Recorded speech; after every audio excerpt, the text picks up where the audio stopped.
मोदी का मिशन पूर्वांचल। जी हां, प्रधानमंत्री मोदी आज मिशन पूर्वांचल के तहत गोरखपुर को लगभग 10,000 करोड़ की सौगात दी।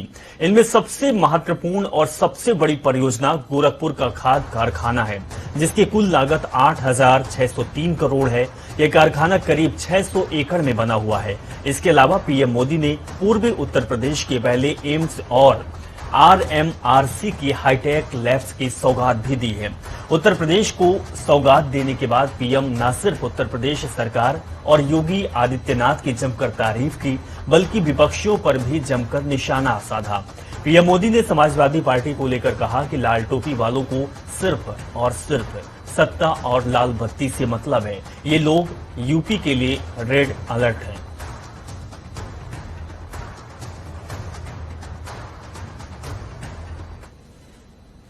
देश के हर गरीब, दलित, पीड़ित, शोषित, वंचित, चाहे वो किसी भी वर्ग का हो, किसी भी क्षेत्र में रहता हो, इस स्थिति से बाहर निकालने के लिए जी जान से जुटा हूं।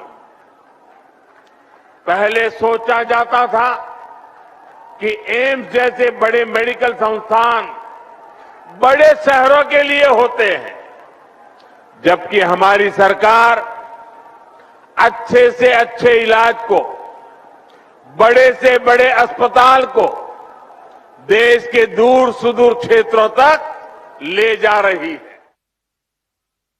आज का ये कार्यक्रम उन लोगों को भी करारा जवाब दे रहा है जिन्हें टाइमिंग पर सवाल उठाने का बहुत शौक है।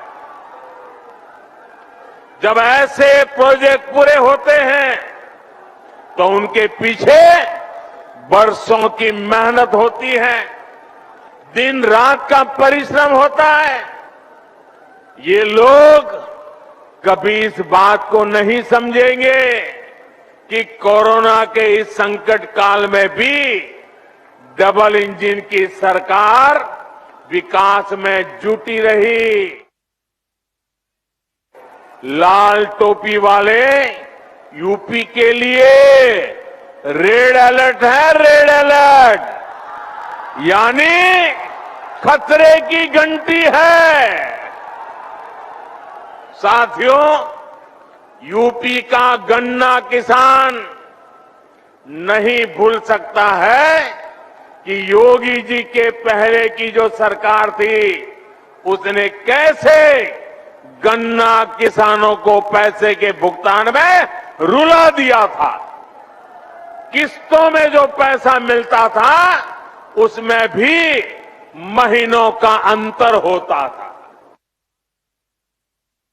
पहले की सरकारों ने अपराधियों को संरक्षण देकर यूपी का नाम बदनाम कर दिया था।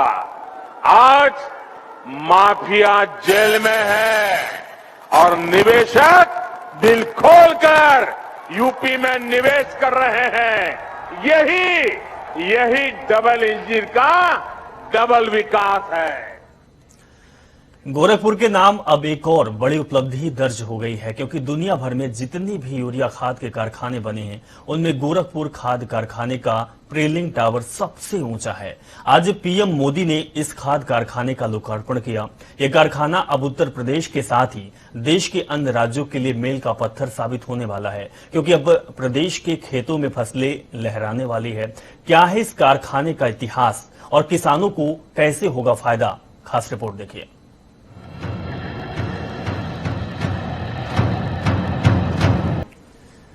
पीएम मोदी गोरखपुर से पूरे उत्तर प्रदेश को आज एक और बड़ी सौगात दी है। पीएम ने गोरखपुर एम्स का उद्घाटन किया। सरकार का दावा है कि गोरखपुर एम्स की चिकित्सीय सुविधाओं का फायदा पूर्वी उत्तर प्रदेश के साथ ही बिहार, झारखंड, नेपाल तक के लोगों को मिलेगा। क्या है इस गोरखपुर एम्स की खासियत और क्या है उसमें सुविधाएं, रिपोर्ट देखिए।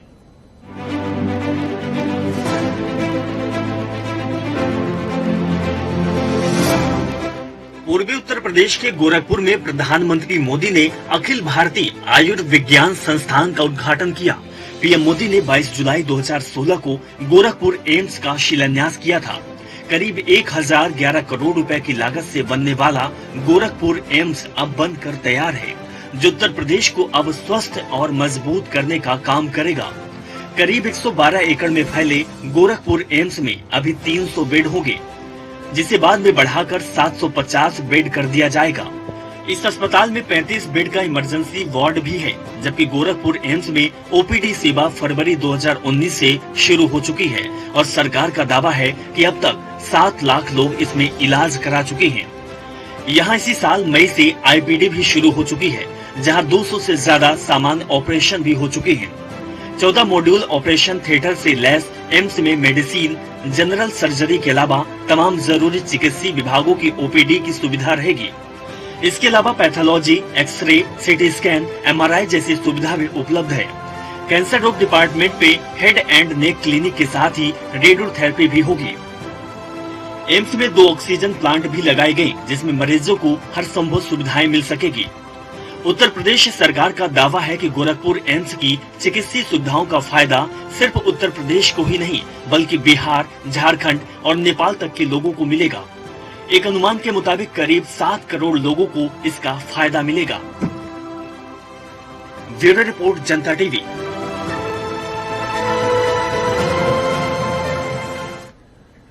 बीजेपी पूर्वांचल में है तो गठबंधन मिशन पश्चिम में है। दरअसल समाजवादी पार्टी के मुखिया अखिलेश यादव के साथ जयंत चौधरी ने आज मेरठ के दबभुआ संयुक्त रैली की है, जहां परिवर्तन संदेश रैली में आगामी चुनाव 2022 के लिए समाजवादी पार्टी और राष्ट्रीय लोकदल में गठबंधन का आज औपचारिक ऐलान हो गया।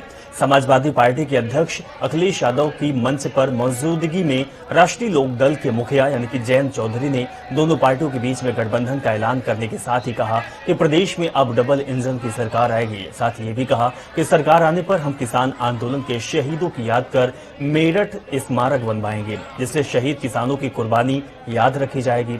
इस दौरान अखिलेश यादव ने कहा कि समय का उत्साह बता रहा है कि 22 में यानी कि 2022 में बदलाव होगा। 3 कानून लाए गए, किसानों को चित करना चाहती थी, लेकिन संदेश गया, किसान दरवाजे बंद करके चिटकनी लगा देगा। एमएसपी पर ठोस फैसला हो, हम भरोसा दे रहे हैं, किसानों को हक हम खुद दिलाएंगे।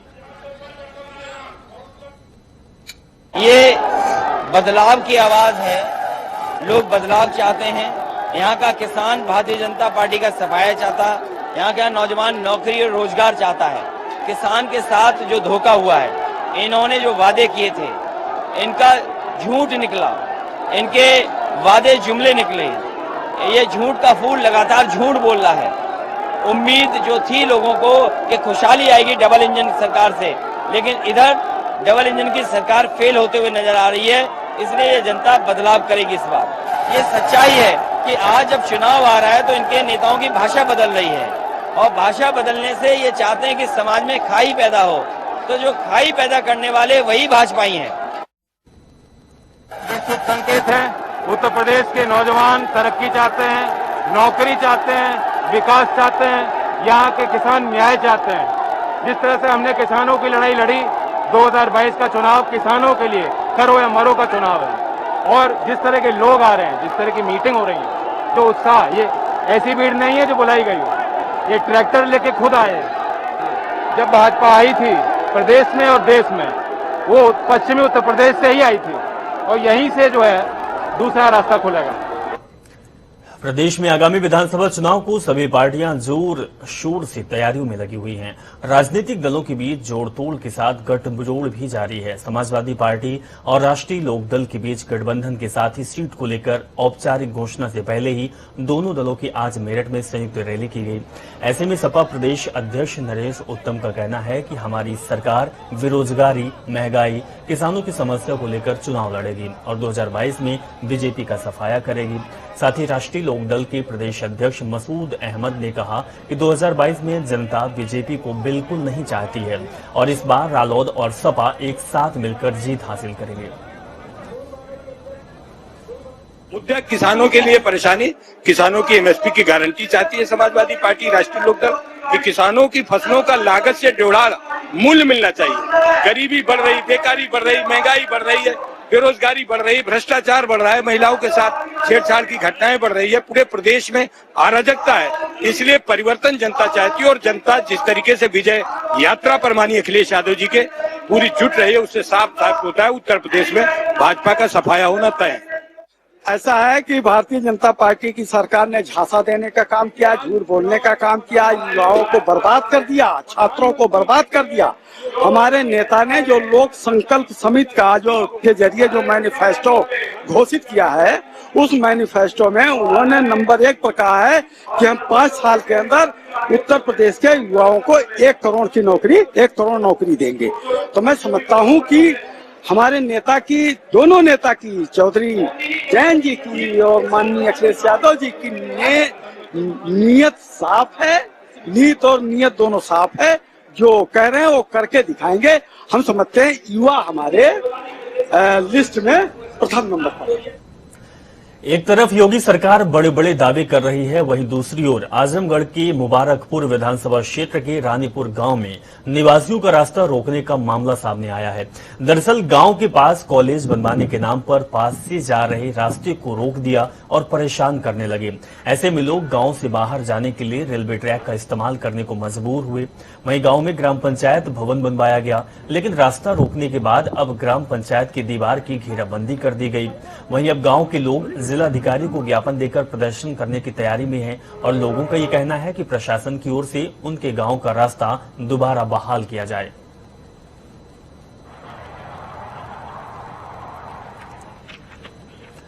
दुनिया भर में खतरा बन चुका कोविड-19 का नया वेरिएंट यानी कि ओमिक्रॉन अब भारत में भी दस्तक दे चुका है और पैर पसार रहा है।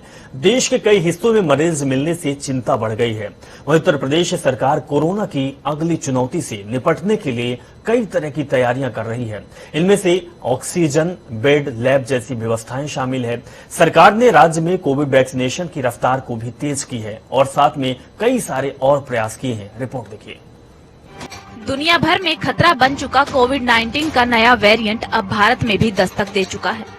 देश के कई हिस्सों में मरीजों का कहना है कि अभी ओमिक्रॉन पर और भी ज्यादा स्टडी की जरूरत है। साथ ही उनका ये भी कहना है कि स्पष्ट तस्वीर सामने आने में अभी कई सप्ताह लग सकते हैं। ब्यूरो रिपोर्ट, जनता टीवी। अब देवभूमि की खबरों का रुख करते हैं। उत्तराखंड विधानसभा के शीतकालीन सत्र की तैयारी को लेकर विधानसभा अध्यक्ष प्रेमचंद अग्रवाल ने शासन प्रशासन के अधिकारियों के साथ बैठक की। बैठक में तय किया गया कि कोविड प्रोटोकॉल का पालन करते हुए सत्र का आयोजन होगा। विधानसभा अध्यक्ष प्रेमचंद अग्रवाल का कहना है कि इस बार सत्र में सभी विधायकों के बैठने की व्यवस्था सभा मंडप में हो रही है। वहीं मीडिया और अन्य अर्धाओं को भी प्रवेश में खोला जाएगा, लेकिन सभी में कोविड नियमों का पालन करना अनिवार्य होगा। पार्किंग वाली चीज़ है, वो भी हम जैसे आज से पहले जो हमारी व्यवस्थाएं रही हैं, तो कुल मिला के वैसी हम व्यवस्थाएं उसमें रखेंगे। और यही मैं कह सकता हूँ कि हमारी व्यवस्थाएं अपने विधानसभा सचिवालय की तरफ से मुकम्मल है। व्यवस्थाओं की दृष्टि से हमारे जितने भी अधिकारीगण से सबसे मैंने अपेक्षा की है कि हमारा सत्र की चाहे व्यवस्था को लेकर बात करें, संचालन को लेकर बात करें। जिस प्रकार से अन्य विधानसभाओं में व्यवधान होता है या आप देखते हैं कि गतिरोध उत्पन्न हो रहा है आजकल, चाहे राज्यसभा हो चाहे लोकसभा हो, उसको मद्देनजर रखते मैं एक बात कह सकता हूँ कि मेरे यहाँ यानी कि उत्तराखंड में सदन भी अच्छा चल रहा है। विपक्ष की अच्छी भूमिका के आधार पर वो अपनी बातचीत कर रहे हैं।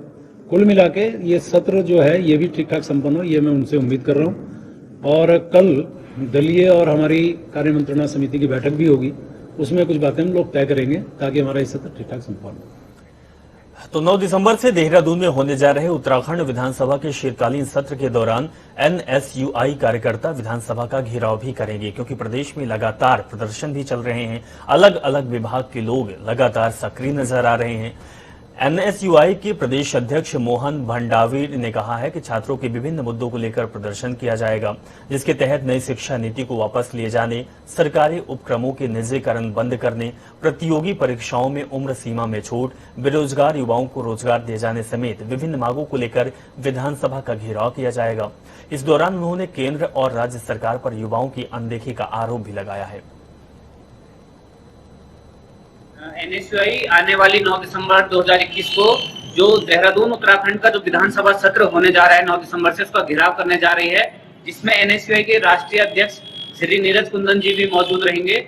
और एनएसयूआई पूरे प्रदेश भर में जो शिक्षा बचाओ देश बचाओ एक अभियान चलाया हुआ है, जो बेरोजगारी के खिलाफ, नई शिक्षा नीति के खिलाफ, जो स्कॉलरशिप में कटौती हो रही है उसके खिलाफ, और जो कोविड के दौरान जो प्रतिभागी प्रतियोगी परीक्षा नहीं दे पाए उनकी आय शुल्क में छूट के लिए हम लोग लगातार मांग कर रहे हैं। और इसी को लेकर हम लोग 9 तारीख को विधानसभा घेराव करेंगे। चलिए, इस खबर के साथ फिलहाल इस बुलेटिन में बस इतना ही। आप अपना बहुत ख्याल रखें, खुश रहें और जनता टीवी देखते रहें। नमस्कार।